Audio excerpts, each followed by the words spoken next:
ეთილი მოგესალმებით მეგობრებო. დღეს გვაქვს მორიგი საკომიტეტო მოსმენა, გაერთიანებული სხდომა, დიასპორისა და სპორტის კომიტეტების ერთობლივი სხდომა. დღეს ერთი საკითხი გვაქვს წარმოდგენილი დიასპორის კომიტეტს, ეს არის საქართველოს ფინანსთა სამინისტროს მიერ წარმოდგენილი საქართველოს 2026 წლის სახელმწიფო ბიუჯეტის შესრულების 3 თვის მიმოხილვა. თხოვ დიასპორის კომიტეტს თხოვ რომ დავამტკიცოთ ეს დღის წესრიგი. დიდი მადლობა. თავარი მოხსენებელი გახლავთ საქართველოს ფინანსთა მინისტრის პირველი მოადგილე ბატონი გიორგი კაკაურიძე, ხოლო დღევანდელი სხდომის მუშაობაში საგარეო საქმეთა სამინისტროს მხრიდან მონაწილეობას მიიღებენ ბატონი გიორგი ნაცვლიშვილი და ბატონი მამუკა ბარათაშვილი. კიდევ ერთხელ დიდი მადლობა. გთხოვთ. კი ბატონო, მოგესალმებით. სპორტის კომიტეტს ქორუმი გვაქვს, დღეს განსახილველად გვაქვს ერთი საკითხი.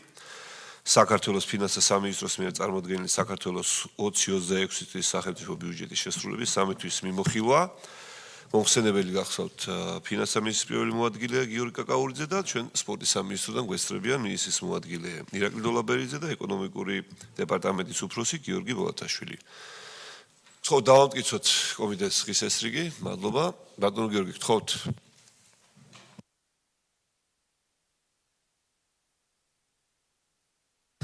დიდი მადლობა, მოგესალმებით. წარმოგიდგენთ ინფორმაციას 2026 წლის ბიუჯეტის პირველი კვარტალის შესრულებასთან დაკავშირებით. დავიწყებ ეკონომიკური პარამეტრებით, ძირითად პარამეტრებს მოგახსენებ, შემდგომში თუ კითხვები იქნება, რა თქმა უნდა, მზად ვარ თქვენს კითხვებს უპასუხო. მოგახსენებათ წელს ჩვენ ბიუჯეტი დავგვეგმეთ 5%-იანი ეკონომიკური ზრდის პროგნოზით, თუმცა ჩვენ წლის პირველ 3 თვეში გვაქვს უფრო მაღალი ეკონომიკური ზრდა, კერძოდ იანვარში იყო 7.9%, თებერვალში 8.8%, ხოლო მარტში შეადგინა 10.7%. შესაბამისად, საშუალო მაჩვენებელი წლის პირველ კვარტალში გვაქვს 9.1%. ინფლაციის კუთხით 4.3%-ია მარტში ინფლაციის მაჩვენებელი, ხოლო ბოლო 12 თვის საშუალო ინფლაციის მაჩვენებელი 4.4%-ს შეადგენს. საგარეო სექტორის ნაწილში ჯამში ვაჭრობით დავიწყებ და საგარეო ვაჭრობა წლის პირველ კვარტალში ჰქონდა 5 მილიარდ 867 მილიონი დოლარი, მათ შორის ექსპორტის მაჩვენებელი იყო 1.723 მილიონი დოლარი, დაახლოებით 23.5%-ით მეტი ვიდრე 2025 წლის პირველ კვარტალში, ხოლო იმპორტის მაჩვენებელმა შეადგინა 4 მილიარდ 153 მილიონი დოლარი. თუ სავაჭრო პარტნიორ ქვეყნებს შევხედავთ, პირველი ყველაზე მსხვილი პარტნიორი არის ევროკავშირი, სადაც მოდის მთელი ვაჭრობის 21.4%, შემდგომს მოყვება თურქეთი 3.7%, რუსეთი 12.6%, ჩინეთი 11.8% და ამერიკის შეერთებული შტატები 7.6%. მეორე მიმართულება საგარეო სექტორის ეს არის ტურიზმი.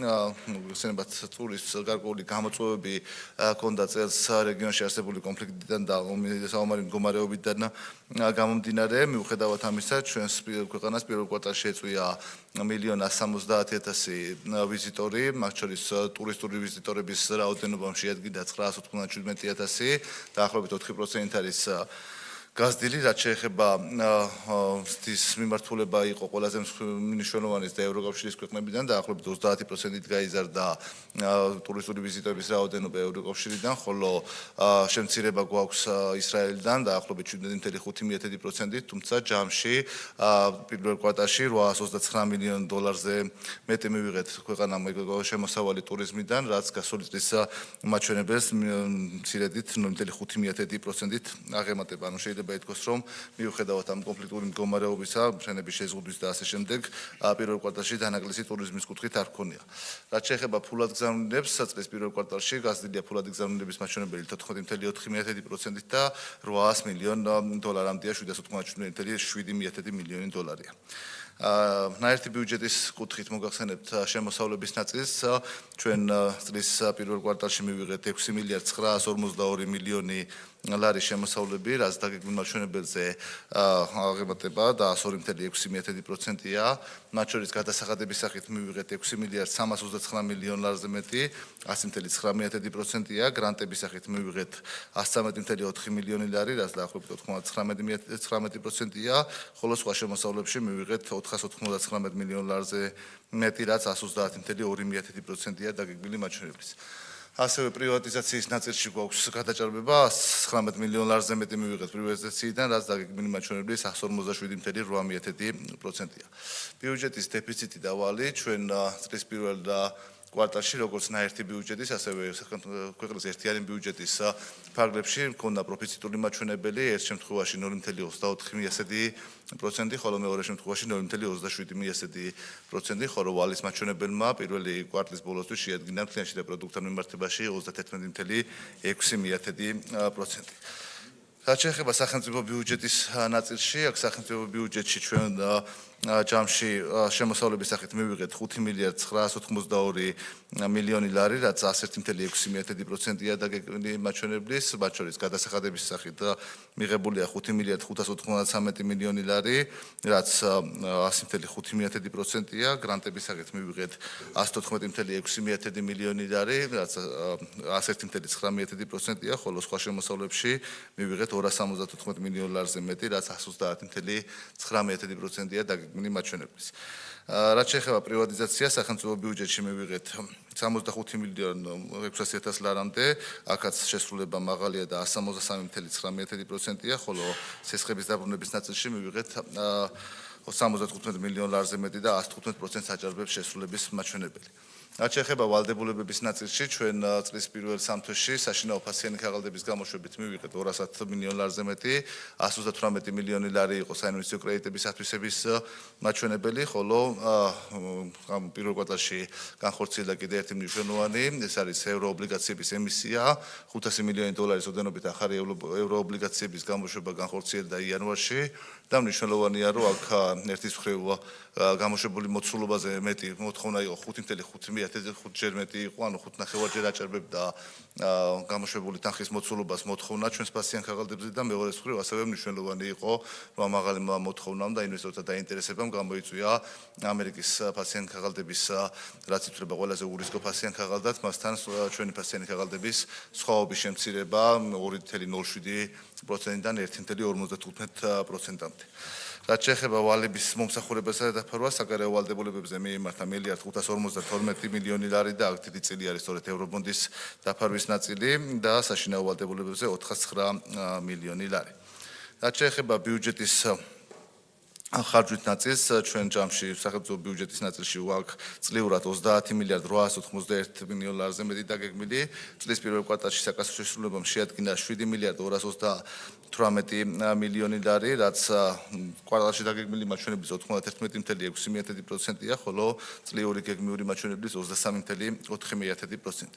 რაც შეეხება უწყებების კუთხით, უწყებების ნაწილში შესრულება მეტნაკლებად განსხვავებულია, ყველაზე მაღალი მაჩვენებელი აქვს ინფრასტრუქტურის სამინისტროს, გადაჭარბებით არის და 107.5%-ია, 451.6 მილიონი ლარი იქნა ათვისებული, რაც შეეხება ჯანდაცვის სამინისტროს, რომელსაც ყველაზე დიდი ბიუჯეტი აქვს 2.321 მილიონ ლარს აჭარბებდა შესრულების ათვისების მაჩვენებელი და 96% გვაქვს შესრულების მაჩვენებელი, რაც შეეხება უშუალოდ იმ სამინისტროებს, რომელიც ამ კომიტეტების ალბათ უფრო მეტი ინტერესის საგანია, ეს არის სპორტის სამინისტრო, სადაც ათვისების მაჩვენებელი არის 76%.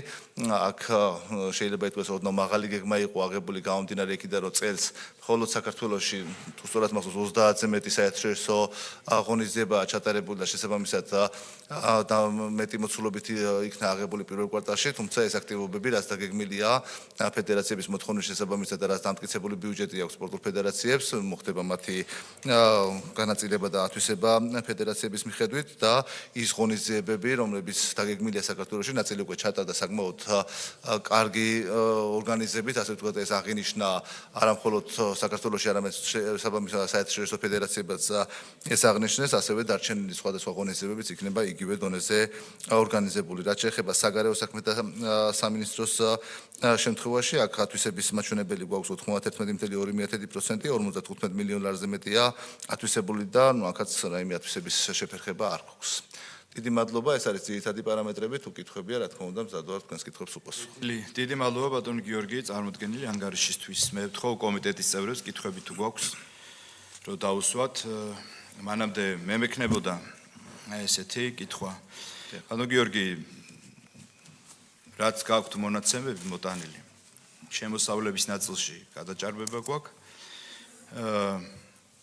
მნიშვნელოვანი ის რომ გვაქვს მაღალი ეკონომიკური ზრდა. სასიხარულო ისიც რომ ევროკავშირის მიმართულებით ჩვენ ექსპორტის ნაწილში 16%-ზე მეტი ეკონომიკური ზრდა გვაქვს. თუმცა გვაქვს გამოწვევა მაღალია საკმაოდ ფასები და ინფლაციის ნაწილში და ამ კუთხით რომ კომენტარი გააკეთოთ, აი რასთან არის დაკავშირებული, კი ვიცით, სოფლიო მიმდინარე პროცესები, მაგრამ კიდევ ერთხელ რომ თქვენი პოზიცია გაგვიზიაროთ. უპასუხეთ და შემდეგ დიდი მადლობა. ჩვენ ინფლაციას რა თქმა უნდა ვაკვირდებით. ერთ-ერთი მნიშვნელოვანი კომპონენტია მაკროეკონომიკურად და მაღალი ინფლაცია შესაბამისად მე მოყვება მონეტარული პოლიტიკის გამკაცრება, მოყვება ეკონომიკური ზრდის შეფერხება, ამიტომ ამ კუთხით ძალიან მნიშვნელოვანია ის დინამიკა. ჩვენ რა თქმა უნდა ვერ შევეწინააღმდეგებით გარკვეულ ნაწილში იმ საერთაშორისო ტრენდს, რაც არის ნავთობზე ფასების ზრდამ, რა თქმა უნდა გამოიწვია სხვა პროდუქტებზე ფასების ზრდაც და მათ შორის საქართველოში როგორც ნავთობზე ასევე სხვა პროდუქტებზე ფასები გაიზარდა, თუმცა ჩვენ რასაც ვაკვირდებით, ეხლა ეს უფრო ეროვნული ბანკი უფრო ზუსტ მეტ მონაცემებს უყურებს და აქვს უფრო მეტი მონაცემი, თუმცა რასაც ვაკვირდებით, უკვე წლის მეორე ნახევრიდან უნდა იყოს ქვევით წამოვალი ტრენდი და ველოდებით რომ დაახლოებით 4.9%-ში იქნება წლის ბოლომდე შენარჩუნებული ინფლაციის მაჩვენებელი, თუმცა წლის ბოლოს უფრო ნაკლები იქნება და შესაბამისად ერთი წლის თავზე ინფლაციის მაჩვენებელი უფრო დაბალი გვექნება, მიზნობრივ ინფლაციაზე ქვევით გვექნება, ვიდრე დღეს მცირედით აჭარბებს მიზნობრივ ინფლაციის მაჩვენებელს. ეს არის რაც შემიძლია ინფლაციასთან დაკავშირებით გითხრათ. დიდი მადლობა. ერთსაც ვიტყოდი რომ საგარეო საქმეთა სამინისტროს მიმართულებით გვაქვს ათვისების ნაწილში, ხო, ცუდი მაჩვენებელი არ არის. თუმცა დიასპორის ნაწილში გამოწვევად რჩება ისევ თანხების ათვისება და აქედან გამომდინარე ვისურვებდი რომ შემდეგ კვარტლებში ეს ასე ვთქვათ პრობლემა რომ მაქსიმალურად მოგვარებული იყოს, იმიტომ რომ ჩვენ ვიმედოვნებთ რომ ის პროექტები რაც ჩვენ დავსახეთ, მიმდინარეობს გარკვეული რეფორმირება დიასპორის მიმართულებით, რომ ბევრი პროექტი უნდა გავააქტიუროთ, ხდება მოდერნიზაცია, უფრო მოქნილი პროექტები რომ კონდეს შესაბამისად მოლოდინი გვაქვს მთელს კომიტეტს რომ შემდეგ კვარტლებში ამ მიმართულებით უფრო მეტად იქნება ათვისებული ის გამოყოფილი თანხები. კეთილი, თუ ჩვენ კითხვები ხო არა კომიტეტს, მაშინ მივიღოთ ეს ანგარიში. კი ბატონო, რომელიც წარმოდგენილია 3 თვის პირველი კვარტალის მონაცემები. კი ბატონო, სპორტის კომიტეტის წევრებს თუ გაქვთ კითხვები ბატონ გიორგისთან აღნიშნულ საკითხთან დაკავშირებით. თუ არა და შეგვიძლია მაშინ ჩვენს მივიღოთ. მოხსნათ ბატონო ბანეთ. მოგესალმებით. თქვენ ახსენეთ ზოგადი ეკონომიკური მაჩვენებლები, სადაც იმპორტი დაახლოებით 3-ჯერ აღემატება ექსპორტს. ეს რამდენად იმოქმედებს ეკონომიკურ ზრდაზე და ინფლაციურ პროცესებზე, რისკები რამდენადაა ამით. და მეორე შეკითხვა. ჩვენ გვაქვს აი ოლიმპიური და წარმატებული სტუდენტების, სპორტსმენების სტიპენდიები. ამ კვარტალში შესრულდა 70%-ით გადაჭარბებით. აი მომავალში როგორ უყურებთ, ასე ყოველთვიურად გაიცემა ხოლმე სტიპენდიები და აი მომავალში ამ ბუხს რა ბედი ეწევა, გაიზრდება, შემცირდება თუ ეს ერთჯერადი თანხის სახით გაიცა. და შემდეგი არის სპორტის პოლიტიკასთან დაკავშირებით, სადაც პოლიტიკის შემუშავება და პროგრამის მართვა იქ არა ჩაშლილი ვერ მივხვდით რა შესრულდა, რა გაკეთდა, უბრალოდ ანგარიში არის თქვენ ხო არ შეგიძლიათ რაიმე დააკონკრეტოთ, ვიცით რომ სახაზინო პრინციპი არის რომ ხარჯები წარდგება და იმით დაფინანსება, მაგრამ იმ 34.01 პუნქტის გარდა ყველა რაღაცა ჩაშლილია და ის ერთი არის. არა, შეიძლება ეს ახლა დეტალურად არ იცოდე, მაგრამ აი ექსპორტ-იმპორტის შეფარდება რომ 3-ჯერ მეტია იმპორტი ვიდრე ექსპორტი, ეს რამდენად იმოქმედებს, ანუ უცხოური ვალუტა გაედინება და ის რომ გადაჭარბებითაა შესრულებული წარმატებული სპორტსმენებისთვის სტიპენდიები. ამ მუხს რა ბედი ეწევა მომავალში. შეიძლება? ბატონო გიორგი.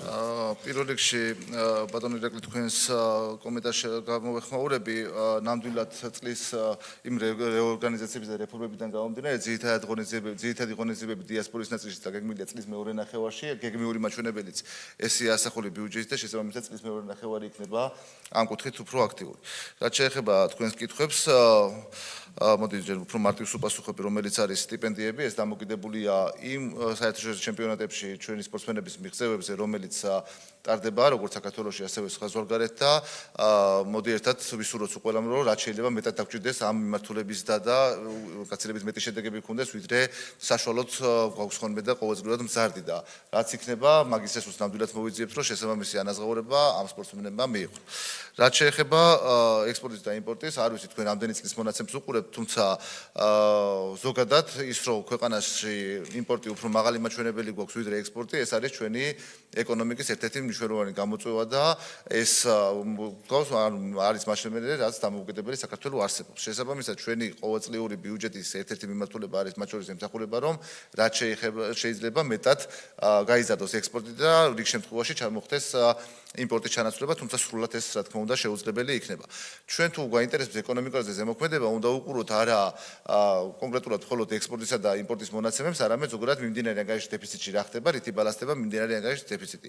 ბოლო 20 წლის განმავლობაში, თუ ბოლო 5 წელს გამოვაკლებთ, საშუალოდ მიმდინარე ანგარიშის დეფიციტი იყო მთლიანში და პროდუქტთან 10%-ზე მაღალი, ანუ ორ ნიშნა ჰქონდა მიმდინარე ანგარიშის დეფიციტი, რაც რა თქმა უნდა ნიშნავს რომ ქვეყნის ეკონომიკიდან მეტი გაედინება, ნაკლები შემოსავალი აქვს, ამას უნდა დაბალანსება, ბალანსდებოდა ინვესტიციების ნაწილი სესხის აღებით. ჩვენ თუ გასული წელს ნახავთ დაახლოებით 3%-ზე ჩამოვედით უკვე მიმდინარე ანგარიშის დეფიციტი, რაც ნიშნავს რომ მნიშვნელოვნად არის გაუმჯობესებული, დაახლოებით 4-ჯერ არის გაუმჯობესებული ის მაჩვენებელი, რაც მიმდინარე ანგარიშის დეფიციტია და რაც მთლიანად აჩვენებს ქვეყნის ეკონომიკაში შემოდინებისა და გადინების მაჩვენებელს. ის რომ ქვეყანაში შემოდინება მაღალი მაჩვენებელი გვაქვს, რამდენიმე ფაქტორის ადასტურებს, რეზერვები იყო გუშინ ანგარიში წარადგინა ეროვნულმა ბანკმა და ისტორიულ მაქსიმუმზეა ქვეყნის რეზერვები, ეს შეგიძლიათ ნახოთ, ვალუტის კურსის ნაწილში შეგიძლიათ ნახოთ და ის რომ ყოველდღიურად რეზერვების მზარდი დინამიკა გვაქვს და შესაძლებლობა აქვს ეროვნულ ბანკს რეზერვები ზარდოს, ესეც ერთ-ერთი ამისი განმაპირობებელია და სამწუხაროდ ის მოცემულობა რომ იმპორტი ქვეყანაში მეტი იყო ვიდრე ექსპორტი, ეს გვაქვს ბოლო 30 უფრო მეტი ხნის განმავლობაში და ამისი ეტაპობრივი გამოსწორება ხდება. დიდი მადლობა. კეთილი. დიასპორის კომიტეტს ვთხოვთ, მივიღოთ ეს ანგარიში, კი ბატონო, ცნობად პირველ კვარტლის ანგარიში. დიდი მადლობა ბატონო გიორგი. მადლობა სპორტის კომიტეტს ხომ არ გვაქვს კიდე კითხვები ბატონო გიორგი, მე გითხავთ ერთ შეგიკითხები თქვენ შესრულების ნაწილში ახსენეთ სამინისტროს 70% ახსენეთ სპორტის სამინისტროს შესრულების მონაცემები და ასევე ახსენეთ რომ დაახლოებით 30 საერთაშორისო ტურნირის მასპინძლობა არის დაგეგმილი. ეს არათვისება უშუალოდ ფედერაციების ნაწილში არის, რომელიც არ არის კავშირში ამ საერთაშორისო ტურნირების მასპინძლობასთან დაკავშირებით, თუ რაიმე ცვლილება მოხდა მასპინძლობასთან დაკავშირებით ამ პირველ კვარტალში. არა, რაც დაგეგმილია საერთაშორისო ღონისძიებებში ის მიდის გეგმის მიხედვით, გარკვეულ ნაწილში ეკონომიები რა თქმა უნდა რჩება, იმიტომ რომ შესყიდვების რეგულირება და ამ შესყიდვების ფარგლებში გარკვეული ეკონომიები რა თქმა უნდა რჩება ხოლმე და თავდაპირველი გეგმა არ არის ზუსტად ისე რომ სრულდება, რაც შეეხება ფედერაციებს, სამინისტრო გაითვალისწინა ის მაქსიმალური აქტივობები, რაც ფედერაციებს შეიძლება ქონოდათ, თუმცა ეს კალენდარიც მუდმივად ცვალებადია მოგეხსენებათ და შესაბამისად საჭიროება როგორც აქვს ფედერაციას, იმის მიხედვით არსებული ბიუჯეტის ფარგლებში, იმის მიხედვით თხოვს სამინისტროს და სამინისტროს იმის მიხედვით უნაზღაურებს შესაბამის დაკვრას. დიდი მადლობა. კითხვები თუ არა გვაქვს სპორტის კომიტეტს გთხოვთ მივიღოთ ცნობად არსებული ანგარიში. დიდი მადლობა. მადლობა ბატონო გიორგი და წარმატებებს გისურვებთ. კეთილი, სხდომა დახურულია. ხო, დახურულია.